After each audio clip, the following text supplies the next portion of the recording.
الحمد للہ رب العالمین والصلاة والسلام علی سید المرسلین اما بعد فاعوذ باللہ من الشیطان الرجیم بسم اللہ الرحمن الرحیم الصلاة والسلام علیک یا رسول اللہ وعلی آلک واصحابک یا حبیب اللہ الصلاة والسلام علیک یا نبی اللہ وعلی آلک واصحابک یا نور اللہ نویت سنت الاعتکاف۔ درود پاک پڑھنے کے بے شمار فضائل و برکات ہیں۔ There are so many blessings to recite درود شریف۔ بہت ساری احادیث، بہت ساری روایات، بہت سارے واقعات درود پاک کے فضائل میں ملتے ہیں۔ درود پاک کس طرح مشکل میں کام آتا ہے، پریشانی میں کام آتا ہے، اس سے متعلق ایک بڑا ہی پیارا واقعہ۔ ایک دوست نے دوسرے دوست سے کچھ قرض لیا، کچھ رقم بورو کی، 3000 دینارز ایک پرٹیکولر ٹائم کے لیے، اور جب وہ ٹائم پیریڈ پورا ہو گیا تو وہ فلفل نہیں کر سکا اپنے پرومس کو، پیمنٹ واپس نہیں کر سکا، قرض ادا نہیں کر سکا۔ اب اس دوست نے کورٹ میں جا کر جسٹس کے سامنے یہ کیس فائل کر دیا کہ میرے اس فرینڈ نے مجھ سے 3000 دینارز لیے اور اب یہ ٹائم پورا ہو گیا، پیسے نہیں دے رہا۔ کیس ہوا، جج نے یہ ڈیسیژن اناؤنس کر دیا کہ within a month you have to pay your loan back. اب یہ بندہ کورٹ سے واپس آیا، باہر آیا، پریشان ہے کہ 3000 دینار 30 ڈیز میں دینے ہیں، پیسے نہیں ہیں، بزنس بھی نہیں ہے، فار ہاؤ، کس طرح میں یہ اپنا لون ریٹرن کروں گا؟ اب صاحب کتاب لکھتے ہیں کہ ہو سکتا ہے اس نے یہ حدیث پاک کہیں پڑھ لی ہو، جس کا مفہوم ہے کہ جب پریشانی میں ہو، تنگی میں ہو تو درود پڑھو، کہ درود پاک تنگ دستی پریشانی کو دور کر دیتا ہے اور رزق کو بڑھا دیتا ہے۔ یہ آقا کا غلام تھا، قرض دار ضرور تھا، اس نے مسجد کا کونا پکڑا اور کنٹینیو ایبنڈنٹلی لگاتار درود پاک پڑھنے لگا۔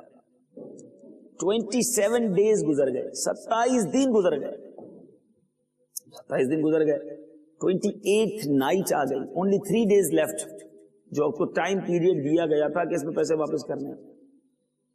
اب اس رات وہ سویا، اس کو خواب میں ایک ندا آئی، ایک وائس آئی، سنا اس نے، ڈونٹ وری، گھبراؤ نہیں، تمہارا قرض ادا ہو جائے گا۔ صبح اٹھ کر علی بن عیسیٰ جو کہ ایک وزیر ہے، ایک منسٹر ہے، اس کے پاس جانا اور اس کو کہنا تمہارا قرض ادا کر دے۔ صبح اٹھا تو ویری ہیپی، بڑا حشاش بشاش، اب تو مسئلہ حل ہو گیا۔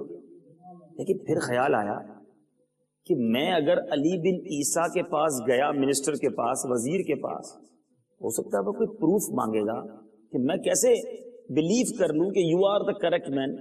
آپ کو ایک آواز آئی اور اس آواز پر میں پیسے آپ کو دے دوں، کیوں دوں بھائی آپ کو؟ اب یہ پریشان سوچنے لگا کہ واقعی I have no proof۔ رات ہوئی، اب 29th نائٹ آ گئی، only 2 days left۔ 29th night کو آنکھیں تو بند ہوئیں مگر قسمت جاگ اٹھی۔ مدینے کے تاجدار رحمت عالمیان صلی اللہ تعالی علیہ وسلم خواب میں تشریف لے آئے، فرمایا میرے امتی مت گھبراؤ، الفاظ کچھ یوں تھے، مت گھبراؤ، علی بن عیسیٰ کے پاس جاؤ، جا کر کہو کہ تمہارا قرض ادا کر دیں۔ اب صبح اٹھا، اگین ویری ہیپی، سو مچ ہیپی، آقا کی زیارت ہو گئی۔ پھر خیال آیا، ٹھیک ہے آقا نے فرما تو دیا، مگر علی بن عیسیٰ اگر پروف مانگے گا، I have no proof، وہ کہے گا میں کیسے مان لوں، how I believe that you saw رسول اللہ صلی اللہ علیہ وسلم in your dream۔ اب اسی کشمکش میں، اسی ہیزیٹیشن میں وہ دن بھی گزر گیا۔ اب جب دن گزرا، the last night before the justice, the last night before the court, the time period, the 30th night، اب سویا، پھر آقا خواب میں تشریف لے آئے، آتا ہے فقیروں پہ انہیں پیار کچھ ایسا، آتا ہے فقیروں پہ انہیں پیار کچھ ایسا، خود بھیک دیں اور خود کہیں منگتا کا بھلا ہو۔ آقا نے فرمایا جس کا مفہوم کچھ اس طرح ہے، تم گئے نہیں علی بن عیسیٰ کے پاس؟ کہا آقا میں چلا تو جاتا، میرے پاس کوئی پروف ہی نہیں تھا، میں کیا بتاتا، میرے پاس ثبوت ہی نہیں ہے۔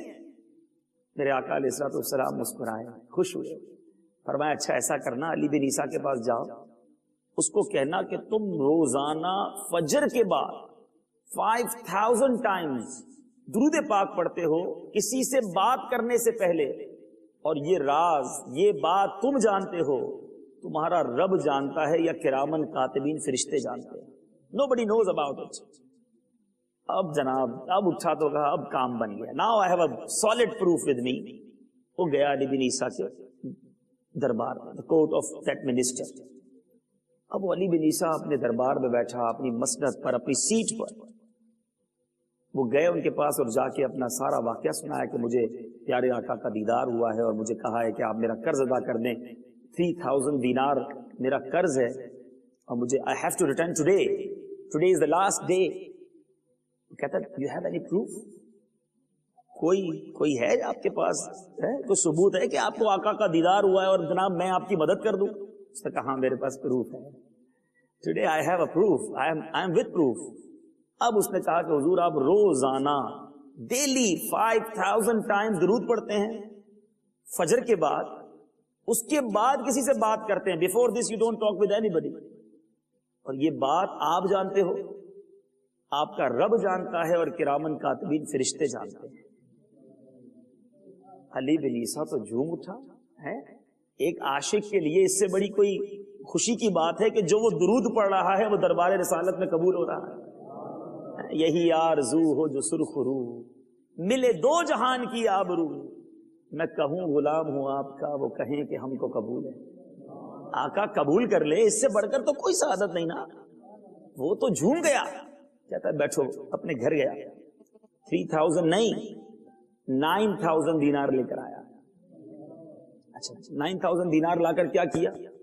اس عاشق رسول کے ہاتھ میں رکھ دیے اور کہا کہ یہ جو 9000 دینار ہے نا، اس میں 3000 تو میرے آقا نے حکم دیا تھا، یہ وہ ہیں 3000 فور آپ یہاں تشریف لائے، آپ نے قدم میرے آستانے پر میرے گھر آئے، یہ اس کا شکرانہ ہے، اس کا نذرانہ ہے، اور 3000 اور دیتا ہوں آپ کو، اس سے اپنے بچوں کا کچھ خیر خائی کیجئے، کوئی کام کاج شروع کیجئے، اور ایک پرومس کیجئے، پلیز گیو می پرومس کہ جب بھی زندگی میں کوئی کام پڑے گا مجھے یاد کریں گے، میں آپ کا بھائی ہوں، don't forget me, I am always with you. عاشق رسول کا کام بن گیا، کورٹ پہنچا، جج کے پاس، last day, everybody waiting for ہم کہ اب کیا ہوتا ہے۔ اب وہ عاشق رسول پہنچا اور آتے ہی اس نے 3000 دینار جج کے ہاتھ میں رکھ دیا۔ ایوری بڈی شاکڈ، یہ کیا ہوا؟ یہ تو بڑا غریب آدمی تھا، فقیر تھا، ہاؤ ہی ارینج 3000 دینار ان سچ اے شارٹ پیریڈ۔ سوال کیا کہ کیسے ارینج ہوا؟ کہتا ہے اس نے سارا واقعہ سنا دیا، میرا کوئی کمال نہیں، میرے آقا کا کرم ہے، یہ سب تمہارا کرم ہے آقا، کہ بات اب تک بنی ہوئی ہے۔ کہتا آقا نے کرم کیا، میرا کوئی کمال نہیں، میں تو غریب فقیر آدمی، نبی پر درود پڑھتا تھا، میرے ساتھ تو یہ ماجرا ہوا اور یوں میرا کام بن گیا، میری بگڑی بن گئی۔ اگر میرے پیارے اسلامی بھائیوں، پہلے کے لوگ کیسے تھے؟ سارے عاشقان رسول تھے، وہ صرف زبان سے عشق رسول کا دعویٰ نہیں کرتے تھے، they are not only نعرے لگاتے تھے، وہ واقعی دل سے عاشقان رسول تھے۔ وہ جج اپنی سیٹ سے کھڑا ہو گیا، بٹوین کیس جج اپنے گھر تشریف لے گئے، واپس آئے اور 3000 دینار اس کو پیش کرتے ہیں کہ سارا ثواب علی بن عیسیٰ لے جائے، وہ منسٹر ہی سارا ثواب لے جائے، میں بھی نبی کا غلام ہوں، میں آپ کا قرض ادا کرتا ہوں۔ اب جس نے کیس کیا تھا وہ بھی سرکار کا عاشق ہے، کہتا ہے مجھے پین اور کاغذ لا کر دے دو، میں بھی سارا قرض معاف کر دیتا ہوں، میں بھی تو اپنے نبی کا غلام ہوں۔ ذرا سوچئے میرے پیارے اسلامی بھائیو، وہ شخص جو تھوڑی دیر پہلے مقروض تھا، 3000 دینار کے اندر تھا، now he goes with the 12,000 دینار، اپنے گھر خوشی خوشی 12,000 دینار لے کے جا رہا ہے۔ تو پتا چلا کہ دکھوں نے تم کو جو گھیرا ہے تو درود پڑھو. مجھے بڑی سٹوریز ملتی ہیں whenever I came come to UK, Europe, everybody have so many problems. مگر درود کتنا پڑھتے ہیں. We have a formula. ہمارے پاس فارمولا ہے. نبی کو یاد تو کرو, پکارو تو صحیح انہیں. پھر دیکھو کیسے کام نہیں بنتے. دکھوں نے تم کو جو گھیرا ہے تو درود پڑھو, جو حاضری کی تمنا ہے تو درود پڑھو. امام عشق و محبت مجدد دین و ملت پروانہ شب رسالت بڑی پیاری بات فرماتے ہیں. واللہ وہ سن لیں گے, فریاد کو پہنچیں گے. واللہ وہ سن لیں گے, فریاد کو پہنچیں گے. اتنا بھی تو ہو کوئی جو آہ کرے دل سے تو پکارے. فریاد امتی جو کرے حال زار میں, ممکن نہیں کہ خیر بشر کو خبر نہ ہو. یہ پاسبل ہی نہیں ہے. ارے آقا کا غلام پکارے تو صحیح. مجھے وہ روایت یاد آ گئی. مسجد نبوی شریف میں میرے آقا علیہ الصلوۃ والسلام ایک پرانے سے ایک اولڈ ٹری کے ساتھ ٹیک لگا کر خطبہ ارشاد فرماتے. اللہ تعالی ہم سب کو مدینے کی حاضری عطا فرمائے. آج بھی ریاض الجنہ میں وہ ستون اور وہ ممبر اس واقعے کی یاد دلاتا ہے. میرے آقا یوزڈ ٹو میک اے بیان, خطبہ اس ٹری کے ساتھ ٹیک لگا کر بیان کرتے. ایک صحابیہ نے ایک ممبر بنا دیا. میرے آقا اس ممبر پر آ کر بیان فرمانے لگے. روایتوں میں, حدیث کی کتابوں میں الفاظ موجود ہیں کہ مسجد نبوی شریف میں بچے کے رونے کی آواز آنے لگی. جس طرح بچہ روتا ہے نا, بلک بلک کر کوئی رو رہا ہے. صحابہ پریشان, سرکار کا خطبہ ہو رہا صلی اللہ تعالی علیہ وسلم, اور مسجد نبوی میں رونے کی آواز آ رہی. میرے آقا ممبر سے اترے خطبے کے دوران بٹوین خطبہ, اور جا کر اس تنے کو سینے سے لگا لیا. اس درخت کے اس ٹری کو سینے سے لگایا, اس کو دلاسا دے رہے ہیں. میرے آقا فرماتے ہیں جس کا مفہوم ہے اگر میرے آقا اسے دلاسا نہ دیتے تو قیامت تک روتا رہتا. نبی کی یاد میں کہ نبی کی جدائی ہو گئی ہے, پھر کیا کیا, اس تنے کو ممبر اقدس کے ساتھ ہی جوائنٹ کر دیا گیا, اسی کے نیچے دفن کر دیا گیا. اب یہاں علماء بڑی پیاری بات کرتے ہیں, جب درخت روئے تو پیارے آقا اسے سینے لگا لیں, تو آقا کا امتی جب رونے لگ جائے گا, نبی کا غلام سچے دل سے پکارے گا, نبی کا غلام ان کو سچے دل سے یاد کر کے آنسو بہائے گا, تو اس کا کام کیسے نہیں بنے گا, اس کی مشکل دور کیسے نہیں ہوگی. فریاد امتی جو کرے حال زار میں, ممکن نہیں کہ خیر بشر کو خبر نہ ہو. پکارو تو صحیح, یاد تو کرو. پرابلم یہ ہے کہ we are in the problem but we are not looking towards our آقا علیہ الصلوۃ والسلام. ہم ان کی طرف لو نہیں لگاتے, ہم ان سے نہیں مانگتے, ہم ان کی طرف جستجو نہیں کرتے, ہم دنیا والوں کے پیچھے بھاگتے. ارے اپنے رب کے حضور سجدے کرو, اپنے نبی کے حضور درود پڑھو, پھر دیکھو کیسے کام بنتے. آئیے محبت کے ساتھ درود پاک پڑھ لیجیے. صلو علی الحبیب صلی اللہ تعالی علی محمد صلی اللہ علیہ وسلم. ہماری پریپریشن کیا ہے, ہم نے کیا تیاری کی. if anybody have to submit his annual business report, annual account report, how he prepare for this. وہ کس طرح تیاری کرتا ہے نا, ٹینشن, پورے سال کی رپورٹ دینی ہے, کوئی مسٹیک نہ ہو جائے. اگر سال کی رپورٹ رانگ ہو گئی تو پورا سال مائنس ہو جائے گا, اس کی جناب جو پرفارمنس ہے وہ ڈسٹرب ہو جائے گی.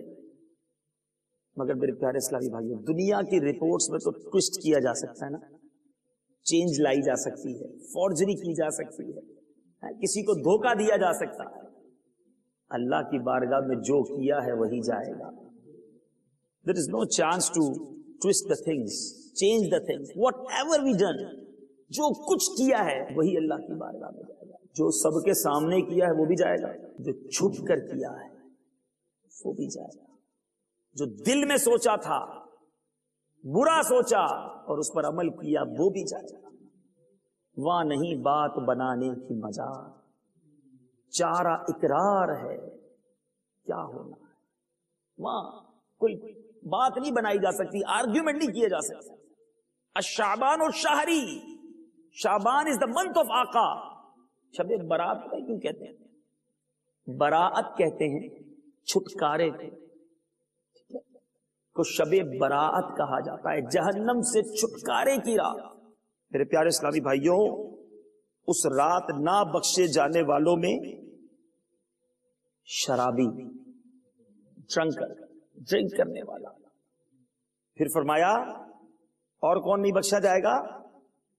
زنا کا عادی، فورنیکیشن کرنے والا، بدکاری کرنے والا، ایڈلٹری کرنے والا۔ نمبر 3، ڈس اوبے اور پیرنٹس، ماں باپ کا نافرمان۔ آج بچہ تھوڑا سا جوان ہو جائے اب ماں باپ سے الجھنے لگتا ہے، اب تو میرا پیسہ ہے، I am now become a big boy, why I obey you اور آل آرڈرز، میں ہر بات آپ کی کیوں مانوں؟ I am now my alone, اب میں بڑا ہو گیا، اب میں آزاد ہوں، میری اپنی بھی کوئی لائف ہے۔ ایسا نہیں ہونا چاہیے۔ آج ہم جو کچھ ہیں، ہمارے اندر جو کمال، جو شرافت، جو بزرگی، جو کمال، جو پیسہ، جو منصب، جو لوگوں کی عزت، واٹ ایور وی ہیو، وہ سب ہمارے والدین کی وجہ سے۔ ارے یہ والدین تھے تو ہم دنیا میں آئے نا، انہوں نے ہی پال پوس کر بڑا کیا، ہم تو کپڑے بھی نہیں پہنے ہوئے تھے جب دنیا میں آئے تھے، بولنا نہیں آتا تھا، جب بچہ چھوٹا تھا تو اس کی توتلی زبان، اس کا رونا اس کی ماں سمجھ جاتی تھی، اور آج اب باپ بوڑھا ہو گیا ہے تو بچہ اس کو کہتا ہے تمہاری باتیں مجھے سمجھ نہیں آتی، آپ کو میری باتیں، آپ بوڑھے ہو گئے ہیں، آپ بیکورڈ ہیں، یو ڈونٹ نو می، ہم ینگ ہیں، ہمارا اپنا زمانہ ہے۔ ارے جب بولنا نہیں آتا تھا تو یہ باپ تمہاری زبان سمجھتا تھا، تم روتے تھے تو ماں سمجھ جاتی تھی بھوک لگی ہے۔ 2 ماں باپ سے 10 بچے سنبھالے جاتے ہیں، مگر یہ 10 بچے 2 ماں باپ کو نہیں سنبھال سکتے۔ ارے تف ہے ایسی اولاد۔ میرے ینگسٹر یہاں بیٹھے ہیں، کبھی ماں باپ کو مت ستانا، یاد رکھنا یہ ہیں تو ہم ہیں، جب یہ چلے جاتے ہیں تو پھر بڑی یاد آتی ہے۔ پوچھو ان سے جن کے ماں باپ نہیں، وہ آج چاہتے بھی ہیں تو خدمت نہیں کر سکتے۔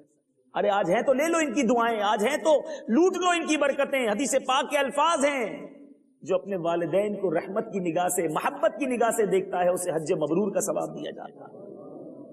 ارے صحابہ کہتے ہیں آقا 100 بار کوئی دیکھ لے، میرے آقا فرماتے جس کا مفہوم ہے 100 بار دیکھے اللہ 100 بار حج کا ثواب عطا فرمائے۔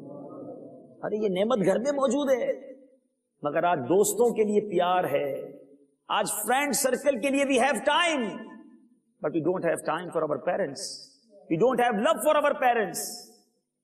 باپ سے اونچی آواز میں بیٹا بات کرتا ہے، ارے ماں سے، ماں تو وہ ہے جس کے پیروں تلے جنت ہے۔ ارے ماں دعا دے دے تو طوفان ٹل جایا کرتے ہیں، وہ بندہ ہمیشہ کامیاب رہتا ہے۔ یاد رکھنا جس کے ماں باپ اس سے خوش ہیں، حدیث پاک کے الفاظ ہیں جس کا والد اس سے راضی، اس کا رب اس سے راضی۔ مگر ہمیں کس کو فکر ہے والد کو راضی کرنے کی، والدہ کو راضی کرنے کی؟ پیسے دے دو بس، باقی ہم سے نہ پوچھو۔ یاد رکھیے گا شب برات بخشے جائیں گے کروڑوں، پکڑ لو اپنے ماں باپ کے پیر، مانگ لو ان سے سچی معافی۔ ارے یہ ایسے ہیں نا، خدا کی قسم، جب معافی مانگو معاف کر دیتے ہیں، جب معافی مانگو سینے لگا لیتے ہیں۔ Unconditional love in the whole world. اگر دنیا میں کوئی انکنڈیشنل پیار کرتا ہے، کوئی بغیر کسی وجہ سے پیار کرتا ہے، جو بے لوث پیار کرتا ہے، تو یہ ماں باپ پیار کرتے ہیں۔ باقی ہر کوئی پیار کسی نہ کسی وجہ سے کرتا ہے۔ لڑکا لڑکی سے پیار کرتا ہے، اس کی وجہ ہے۔ کسی پیسے والے سے کوئی پیار کرتا ہے، اس کی وجہ ہے۔ ماں باپ اپنے بچے سے کوئی اس لیے پیار نہیں کرتا کہ بڑے ہو کے پیسے کما دے گا، وہ بچہ بیمار ہے تو بھی ماں باپ لگے ہوئے۔ ارے کیا ایب نارمل بچوں سے ماں باپ پیار نہیں کرتے؟ یو کے میں کتنے ایب نارمل بچے ہیں، مگر کوئی ماں باپ ایسا تھوڑی ہوتا ہے روڈ پہ بٹھا دیتا ہے بچے کو، گھر سے نکال دیتا ہے، نہیں۔ حالانکہ اس بچے سے اس کو ملنا کچھ نہیں، زندگی بھر خدمت ہی کرنی ہے ماں باپ نے، مگر اللہ نے وہ نرمی، وہ محبت، وہ شفقت ڈال دی ماں باپ کے دلوں میں کہ بچہ بستر پر پڑا ہے، ماں پھر بھی خدمت کرتی ہے، باپ پھر بھی پیار کرتا ہے۔ مگر یہ بچہ ہے کہ بڑا ہو کر انہی ماں باپ کی آنکھوں میں آنکھیں ڈالتا ہے۔ یاد رکھیے جس کے ماں باپ ناراض ہو جائیں گے، میں نے کیا، ہمارے بزرگ بیٹھے ہیں، کتابوں میں بھی یہ الفاظ موجود ہیں کہ اپنے ماں باپ کا جو فرما بردار نہیں نا، وہ دنیا ہی میں اپنی اولاد کا دکھ بھی دیکھ لیتا ہے۔ وہ یہی بات اپنی اولاد میں دیکھ لے گا، اس کی اولاد بھی اس کی فرما بردار نہیں بنے گی، اور آپ دیکھ لیجئے جن کے فیملی سسٹم بڑے مضبوط ہیں، جن فیملیز میں پیار ہے، جن فیملیز میں فرما برداری ہے، اس کی بڑی وجہ آپ کو یہ ملے گی کہ بچوں نے اپنے ماں باپ کا ادب کیا ہوگا، جب بعد میں ان کے بچے ہوئے ہوں گے انہوں نے ان کا ادب کیا ہوگا. ایک اسٹرانگ فیملی سسٹم بن گیا. کیوں؟ کہ ایک پیار، محبت، عزت والا ماحول رکھا. حدیث پاک کے کچھ اور الفاظ بھی سن لیجئے. اور کون بدنصیب ہوگا جو اس رات نہیں بخشا جائے گا؟ قطع تعلق کرنے والا، ٹائز بریک، اپنے رشتہ داروں سے، ریلیٹیو سے بریک ٹائز کرنے والا، وہ بھی نہیں بخشا جائے گا. آپ سوچ لیجئے کہ ہم کیا سارے رشتہ داروں کے ساتھ ہیں؟ چھوٹی چھوٹی باتوں کی وجہ سے رشتہ داری ختم، دوستی ختم، تعلقات ختم. وہ فلاں نے دعوت میں نہیں بلایا تھا، اب ہم نہیں جائیں گے اس کے گھر پہ. اس نے ہمیں سیدھے منہ بات نہیں کی تھی، اب ہم اس کو فون نہیں کریں گے. ہم 10 سال سے اپنے چچا سے نہیں ملتے، 15 سال ہو گئے ہمارا خالہ کے یہاں جانا نہیں ہے. کیوں؟ وہ ہمیں دعوت میں نہیں بلایا تھا 15 سال پہلے. انہوں نے ہمیں انوائٹ ٹھیک طریقے سے نہیں کیا تھا، ہمیں رسپیکٹ نہیں دی تھی. ارے رشتہ داروں سے اتنی چھوٹی بات پر قطع تعلق کرنے والا. میرے آقا فرماتے ہیں جس کا مفہوم ہے برکت چاہتے ہو، رحمت چاہتے ہو، جنت چاہتے ہو، اس طرح کی برکتوں کے لیے فرمایا اگر تم یہ عادتیں اپنا لو تو جنت مل جائے گی. جو تم سے قطع تعلق کرے تم اس سے جوڑو، جو تمہیں محروم کرے تم اسے عطا کرو، جو تم پر ظلم کرے تم اسے معاف کر دو. ارے ہم تو کہتے ٹٹ فور ٹیٹ، اینٹ کا جواب پتھر سے. مجھے نہیں بلایا، ہمیں دعوت نہیں دی، اب ہم بھی انوائٹ نہیں کریں گے. ہماری تعلق ختم، ہمیں نہیں چاہیے رشتہ داری. سنیے، ڈسکریج کیا جاتا ہے ان لوگوں کو جو رشتہ داری توڑ دیتے ہیں. شب برات کروڑوں بخشے جائیں گے، مگر رشتہ داری کو، ریلیشن شپ کو جو ڈسکنٹینیو کرتا ہے وہ نہیں بخشا جائے گا. دیکھیں کچھ شرعی مجبوریاں بھی ہوتی ہیں، کچھ شرعی ریزنز بھی ہیں. اگر کوئی بدعقیدہ ہے، بد مذہب ہے، میرے آقا کا گستاخ ہے صلی اللہ تعالی علیہ وسلم، اس سے رشتہ داری نہیں رکھی جائے گی. یہ یاد رکھیے گا، ٹھیک ہے نا؟ جو نبی کا نہیں وہ ہمارا بھی نہیں، یہ یاد رکھیے گا. ہاں لیکن جس کا ایسا کوئی ریزن نہیں ہے، خالی ہماری نفس کی شرارت ہے، ہمیں جناب اس سے پرابلم ہے اور ہم معاف نہیں کر رہے، اس کو دل میں لے کر بیٹھے. ایسے بھی والدین گزرے اپنے بچوں کو نصیحت کر کے جاتے ہیں، دیکھو ہم زندگی بھر اب تمہارے چاچا کے پاس نہیں گئے، اب تم نے میرے مرنے کے بعد بھی نہیں جانا. سالوں سال کی دشمنیاں، سالوں سال کا ڈسکنٹینیو. ارے توبہ کرو توبہ. اللہ تعالیٰ کی بارگاہ میں یہ سخت ناپسندیدہ. اب آپ کہیں گے ہمارا قصور ہی نہیں تھا، قصور تو اس کا ہے. ہم کیسے چلے جائیں؟ چلیں آپ کا بیان سنا، آج ہمارا ذہن بن رہا ہے کہ ہمیں اپنے رشتہ داروں سے معافی مانگ لینی چاہیے. ارے اللہ کی بارگاہ میں وہی مقبول ہے جو آگے بڑھ کر معافی مانگ لیتا ہے. سیدھے لگا لو، معاف کر دو. یاد رکھو جو بندوں کو معاف کرتا ہے اسے اللہ بھی معاف فرما دیتا ہے. حدیث پاک کے الفاظ ہیں تم زمین والوں کو معاف کرو، آسمانوں کا مالک تمہیں معاف فرما دے گا. تم زمین والوں پر رحم کرو، آسمانوں کا مالک تم پر رحم کر دے گا. اور جو بندوں کو معاف نہیں کرتا اسے معاف نہیں کیا جاتا. تو معافی مانگنے کی، معاف کرنے کی عادت ڈالو. فارگیو کرو معاملے کو، رابطہ کریں، فون کریں، چلے جائیں ان کے گھر پہ. ہو سکتا ہے وہ آپ کو صحیح رپلائی نہ دیں، جواب نہ دیں، بٹ اف یو اٹمپٹ، آپ نے رابطہ کر لیا، آپ نے ٹرائی کر لیا، آپ نے معافی مانگ لی، اب وہ آپ کو نہیں بلانا چاہتے، وہ کنٹینیو نہیں رکھنا چاہتے، دین یو آر فری. آپ نے اپنا کام کر لیا، بٹ آپ اٹمپٹ تو کرو نا. آپ جا کے معافی تو مانگ لو. آپ تو دل میں نہ رکھو کہ میں نہیں جاؤں گا. تو نیت کر لیں انشاءاللہ اپنے تمام رشتہ داروں سے معافی تلافی کر لیں گے. اگر کسی رشتہ دار کے ساتھ، اگر کسی ریلیٹو کے ساتھ ہمارا ڈسکنٹینیو ہے، فرام ناؤ آن ورڈ انشاءاللہ ہم کنٹینیو کر دیں گے انشاءاللہ. انشاءاللہ تو بول دیں. بخشش چاہیے نا. 4 چیزیں بتا چکا. نمبر 1 شرابی. اللہ نہ کرے، خدا نہ خواستہ اس وقت ہمارے ساتھ کوئی ایسا بیٹھا ہے کہ جس کی یہ ہیبٹ ہے فورنیکیشن، ایڈلٹری کرنے والا. اگر خدا نہ خواستہ کوئی بیٹھا ہے، زندگی میں کبھی کیا. نمبر 3 ماں باپ کا نافرمان، جس کے ماں باپ راضی نہیں. اچھا لوگ کہتے ہیں میرے ماں باپ راضی ناراض نہیں ہے مجھ سے. دیکھیں ماں باپ جو ہے نا وہ کبھی بھی آپ کو ڈائریکٹ نہیں کہیں گے میں آپ سے ناراض ہوں، یا آپ یہ بھی کہیں گے میرے ماں باپ تو مجھے روز دعا دیتے ہیں. ایک ہوتا ہے آپ نے کہا امی ذرا دعا کر دیں، ابو جی ذرا دعا کر دیں، اور انہوں نے دعا کر دی، اٹس اوکے.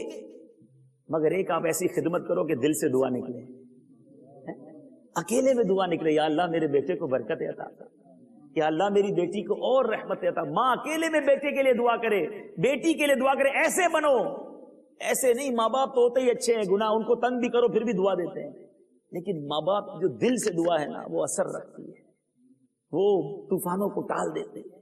تو آج اپنے ماں باپ سے سچی پکی معافی مانگنی ہے، اور معافی مانگنی بھی ہے اور آئندہ ان کی نافرمانی نہیں بھی کرنی ہے۔ اچھا یہاں بھی ایک بات ایڈ کر دوں، ماں باپ نماز سے روکیں تو پھر نہیں ماننا، یہ یاد رکھنا، مخلوق کی اطاعت، مخلوق کی اوبیڈینس جب تک کریں گے جب تک خالق کی نافرمانی نہ آ جائے۔ ماں باپ کہ بیٹا نماز نہیں پڑھو، آپ بولیں ماں باپ کی مانتا ہوں اس لیے نماز نہیں پڑھتا، اٹس رانگ۔ ماں باپ کہیں جناب آپ گناہ کرو، فلمیں ڈرامے گانے باجے دیکھو، بے حیائی کے کام کرو، وہاں نہیں مانیں گے۔ اللہ کی فرما برداری پہلے، اللہ اور اس کے رسول نے تو سکھایا نا ماں باپ کی فرما برداری کرو، تو یہ لکیر ضرور ہونی چاہیے، یہ باؤنڈری ضرور ذہن میں ہونی چاہیے۔ اور اسی طرح ماں باپ کو بھی سوچنا چاہیے، کبھی بھی اپنے بچوں کو نیکی کے راستے سے نہیں روکنا چاہیے، always encourage him to go towards اجتماعات، towards مساجد، towards ماشاءاللہ اجتماعات of دعوت اسلامی، travel in مدنی قافلہ، تو اس کے ذریعے انشاءاللہ آپ کا بچہ آپ کا ادب سیکھے گا، آپ کا فرما بردار بن جائے گا۔ ہم ہی اس کو اجتماع سے دور رکھتے ہیں، ہم ہی انہیں مسجدوں سے دور رکھتے ہیں، پھر خود ہی سر پکڑ کے روتے ہیں بچہ ہاتھ سے نکل گیا، بچی ہاتھ سے نکل گئی۔ ہم نے خود ہی برائی کے سامان لا کر دیے نا، جبھی تو بچہ بچی ہاتھ سے نکلے۔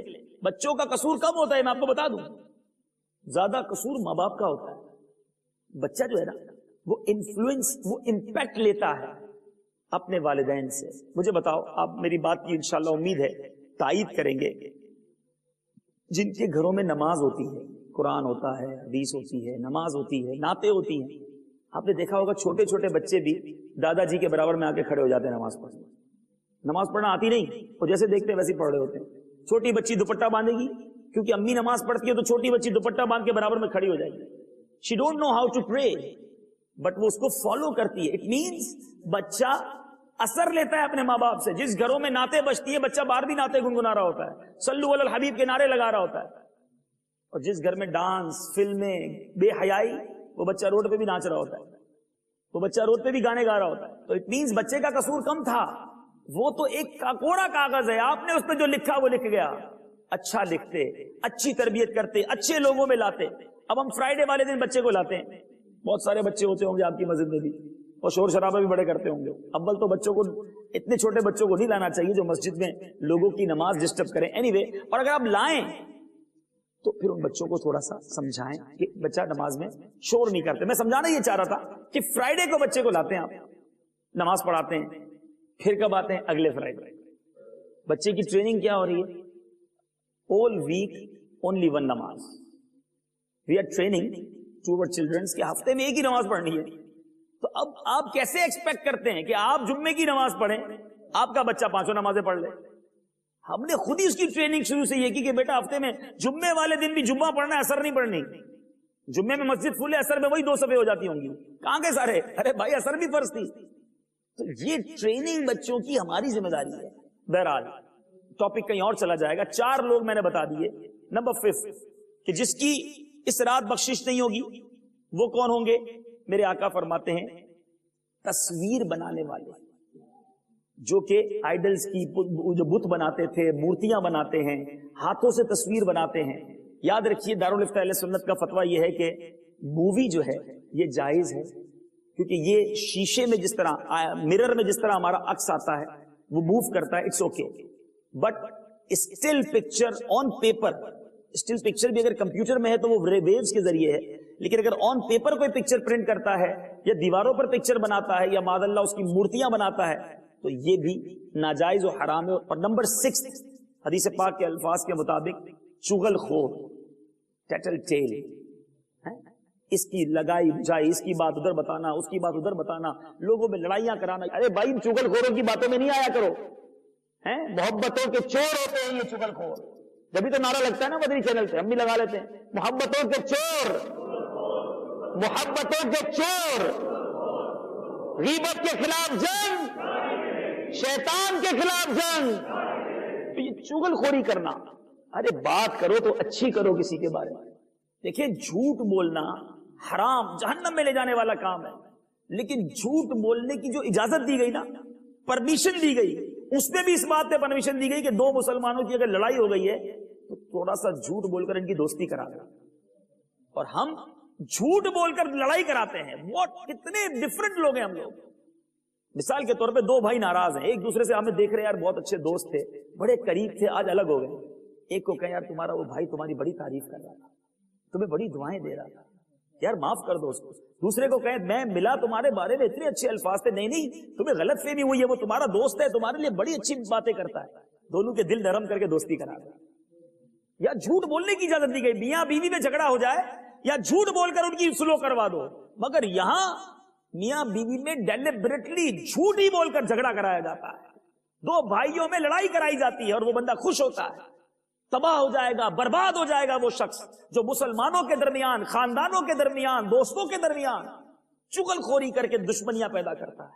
چھوڑ دو یہ عادت، برباد ہو جاتا ہے وہ شخص. آپ نے دیکھا بخشے جائیں گے کروڑوں، چغل خور نہیں بخشا جائے گا. اینی وے، اب یہ 6 قسم کے لوگوں کے بارے میں ہم نے سنا. خدا نہ خواستہ اگر ہم میں سے کسی کی یہ عادتیں ہیں، آج توبہ کر، سچی توبہ کر. انشاءاللہ وہ رب بڑا کریم ہے، وہ بڑا رحیم ہے، وہ بخشنے والا مہربان ہے. اس کی رحمت تو بخشش کے بہانے تلاش کرتی ہے کہ میرے بندوں کو بخش دیا جائے. صلو علی الحبیب علی محمد صلی اللہ علیہ وسلم. میرے آقا علیہ الصلوۃ والسلام فرماتے ہیں میں نے تم کو زیارت قبور سے منع کیا تھا، اب تم قبروں کی زیارت کرو کہ وہ دنیا میں بے رغبتی کا سبب ہے اور آخرت کی یاد دلاتی ہے. اب ریزن کیا تھا کہ قبر کی زیارت کرو؟ کہ آخرت کی یاد دلاتی ہے. ہم قبرستان میں جا کے کیا کرتے ہیں؟ موبائل فون پہ ادھر کی ادھر کی ہنسی مذاق کٹھا. ارے یہ تو آخرت کی یاد دلانے والی جگہ ہے. خاموش رہو، سوچو اپنی قبر کے بارے میں، ایک دن مجھے بھی جانا ہے. جس طرح یہ لوگ یہاں ہیں، یہ بڑے خوبصورت بیڈ رومز، بڑے خوبصورت باتھ روم، یہ دنیا کی گاڑیاں، پیسہ سب چھوڑ کر اکیلا خالی ہاتھ جائے گا جب جہاں سے کچھ بھی نہ پاس ہوگا. 2 گز کفن کا کپڑا تیرا لباس ہوگا. اکیلے جانا ہے، کچھ بھی نہیں آئے گا. یہ برٹش پاسپورٹ مل گیا تھا تو بڑے خوش ہوئے تھے نا، پاسپورٹ ساتھ نہیں جانا. ہاں یو کے والوں کی قبر الگ طرح کی نہیں ہوگی کہ تھوڑی بڑی بنا دو، یو کے لوگ ہیں، ایئرپورٹ پہ تو الگ لائن لگتی ہے نا. وہاں سب سے وہی 3 سوال ہوں گے، اپنے نیک اعمال ہی کا جواب دینا ہوگا. پھر قبرستان جا کر یہ ریئلائز کرنا ہے. یہ اس لیے بھیجا گیا، اس لیے حکم دیا گیا قبرستان جانے کے لیے. اسی طرح میرے پیارے اور محترم اسلامی بھائیوں، قبرستان جاتے وقت کیا کرے؟ اپنے گھر سے نکلے تو اس وقت 2 رکعت نفل پڑھے. ہر رکعت میں سورہ فاتحہ، 1 بار آیت الکرسی اور 3 بار سورہ اخلاص. اور اس نماز کا ثواب صاحب قبر یعنی جس کی قبر پر جا رہا ہے یا مزار پر جا رہا ہے اس کو پہنچائے. اللہ تعالیٰ اس فوت شدہ بندے کی قبر میں نور پیدا کر دے گا، اور اس یعنی جس نے ثواب پہنچایا اس شخص کو بھی بہت زیادہ ثواب عطا فرمائے. فضول باتیں نہ کرے. اسی طرح مسلمانوں کی قبروں پر اگر راستہ بنایا گیا ہے، بعض اوقات قبریں ہوتی ہیں اس کو ختم کر کے آپ یہاں بھی ہوتا ہوگا روڈ بنا دیتے ہوں گے یا بیچ میں کوئی وے بنا دیتے ہوں گے. ایسی راستے پر چلنا جس پر پہلے مسلمانوں کی قبریں ہوں، اس پر چلنا حرام ہے. بلکہ گمان بھی ہو نا کہ یار ہو سکتا ہے پتہ نہیں یہاں قبریں ہوں، اگر خیال بھی آتا ہو تو بھی وہاں سے راستے سے نہیں چلنا چاہیے. یہ قبرستان کا ادب ہے. حدیث پاک کی الفاظ موجود ہیں. کیا کہا جاتا ہے؟ السلام علیکم یا اہل القبور یغفر اللہ لنا اللہ تعالیٰ تمہاری اور ہماری مغفرت فرمائے، تم پہلے چلے گئے ہمیں بعد میں آنا ہے. اگر اس کا معنی پتا ہو تو میسج کیسا ہے؟ جنازہ آگے آگے کہہ رہا ہے اے جہاں والو میرے پیچھے چلے آؤ تمہارا رہنما میں. جنازہ میسج دیتا ہے. ہم روز جنازے دیکھتے ہیں لیکن میسج نہیں لیتے. ایک دن ہمیں بھی کاندھوں پر اٹھا کر لے جایا جائے گا. تو یہ دعا بھی ہمیں میسج دے رہی کہ دیکھو پڑھ کیا رہے ہو کہ تم پہلے چلے گئے میں نے بعد میں آنا ہے. پڑھتے بھی ہوں گے، دعا مانا ہی نہیں پتا. اور پھر اس دعا سے ایک اور عقیدہ اہل سنت بھی واضح ہو رہا ہے. کیا کہا؟ یا اہل القبور، تم پر سلام ہو اے قبر والو. ارے قبر والوں کو سلام کرنے میں حدیث پاک میں آ رہا ہے، تم یا رسول اللہ کہتے ہیں تو پھر کیا مسئلہ ہے؟ یا غوث اعظم کہتے ہیں تو پھر کیا پرابلم ہے؟ یہ تو آقا نے فرمایا ہے. غوث پاک کہتے ہیں بہت سو کے کفن دھل کر تیار ہوتے ہیں اس رات، لیکن وہ بازار میں گھوم رہے ہیں. مستی مذاق کر رہے ہوتے ہیں مگر ان کے کفن دھل کر تیار ہو چکے. بہت سے اپنے مکان کی ڈیکوریشن اور تعمیر میں، کنسٹرکشن میں مصروف ہوتے ہیں، بٹ ان کی قبر خود کر تیار ہو گئی. لیکن عبرت والا ہو تو عبرت لے. بیان میں جو غلطی ہو گئی ہو مولا اپنے کرم سے، اپنے عفو سے وہ معاف فرمائے. آمین بجاہ نبی الامین صلی اللہ تعالی علیہ وسلم. میرے اعمال کا بدلہ تو جہنم ہی تھا، میں تو جاتا مجھے سرکار نے جانے